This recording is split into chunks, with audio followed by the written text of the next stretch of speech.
ಒಂದು ಸಭೆಗೆ ಸ್ವಾಗತವನ್ನು ಕೊಡ್ತಾ ಇದ್ದೀವಿ. ಅದೇ ರೀತಿಯಾಗಿ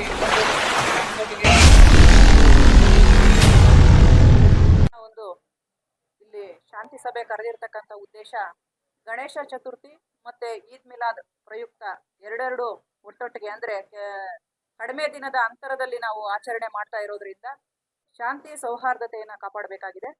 ಮತ್ತೆ ಯಾವುದೇ ಒಂದು ನಾವು ವಿಜೃಂಭಣೆಯಿಂದ ಹಬ್ಬ ಮಾಡಬೇಕಾದ್ರೂ ಕೂಡ ಒಂದು ವ್ಯವಸ್ಥಿತವಾಗಿ ಯೋಜನಾಬದ್ಧವಾಗಿ ನಾವು ಮಾಡಬೇಕು.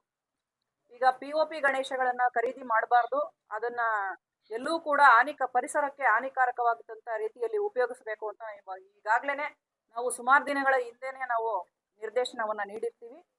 ಮತ್ತೆ ನಾವು ಹೇಳ್ತಾ ಇದ್ದೀವಿ, ಪರಿಸರಕ್ಕೆ ಹಾನಿಕಾರಕವಾದಂತ ಗಣೇಶ ಮೂರ್ತಿಗಳನ್ನ ಯಾರೂ ಸಾರ್ವಜನಿಕರು ಖರೀದಿನೂ ಮಾಡಬಾರ್ದು ಮತ್ತು ಅದನ್ನ ಪೂಜೆನೂ ಮಾಡಿ ನಮಗೆ ಮತ್ತೆ ಅದನ್ನ ದೂರುಗಳು ಬರೋದು ಆ ರೀತಿಯನ್ನ ಮಾಡ್ಕೊಡ್ಬಾರ್ದು.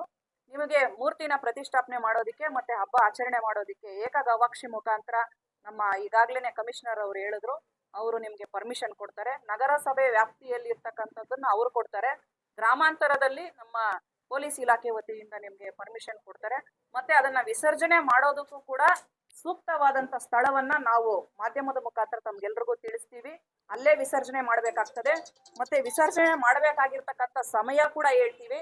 ಮತ್ತೆ ವಿಸರ್ಜನೆ ಮಾಡ್ಬೇಕಾದ್ರೆ ಇಷ್ಟೇ ಜನ ಇರ್ಬೇಕು ಅಂತ ಕೂಡ ನಮ್ಗೆ ಜಿಲ್ಲಾಧಿಕಾರಿಗಳು ಈಗಾಗಲೇ ಸೂಚನೆ ಮಾಡಿ, ನಿನ್ನೆ ಶಾಂತಿ ಸಭೆ ಇತ್ತು ನಮ್ಗೆ ಜಿಲ್ಲಾಧಿಕಾರಿಗಳ ಮಟ್ಟದಲ್ಲಿ. ಅವ್ರು ಹೇಳಿದ್ದಾರೆ, ತುಂಬಾ ಕ್ರೌಡ್ ಮಾಡ್ಕೋಬಾರ್ದು ವಿಸರ್ಜನೆ ಸಮಯದಲ್ಲಿ, ಯಾಕಂದ್ರೆ ರೋಡ್ ಬ್ಲಾಕ್ ಮಾಡ್ಬೇಕಾಗ್ತದೆ. ಸೊ ಹಂಗಾಗಿ ಇಷ್ಟೇ ಜನ ಇರಬೇಕು, ಮತ್ತೆ ಇಂಥ ಪ್ಲೇಸ್ ಅಲ್ಲಿ ಮಾಡಬೇಕು, ಇಂಥ ಟೈಮಲ್ಲಿ ಮಾಡಬೇಕು ಅಂತ ನಾವು ನಿಮ್ಗೆ ಕಮ್ಯುನಿಕೇಟ್ ಮಾಡ್ತೀವಿ. ನಾವು ಇಒ ಮತ್ತೆ ಚೀಫ್ ಆಫೀಸರ್ ಜೊತೆ ಮಾತಾಡ್ಕೋತೀವಿ. ಮತ್ತೆ ಬೆಸ್ಕಾಂದು ಕೂಡ ಏನಾದ್ರೂ ಇದ್ರೆ ನೀವು ಇಲ್ಲೇನೆ ಬಗೆಹರಿಸ್ಕೊಳ್ಳಿ. ಅವರು ಕೂಡ ಇಲ್ಲೇ ಇದ್ದಾರೆ, ಬೆಸ್ಕಾಂ ಅವ್ರದ್ದು ಕೂಡ. ಮತ್ತೆ ಫೈರ್ ಅವರು ಕೂಡ ಇಲ್ಲೇ ಇದ್ದಾರೆ.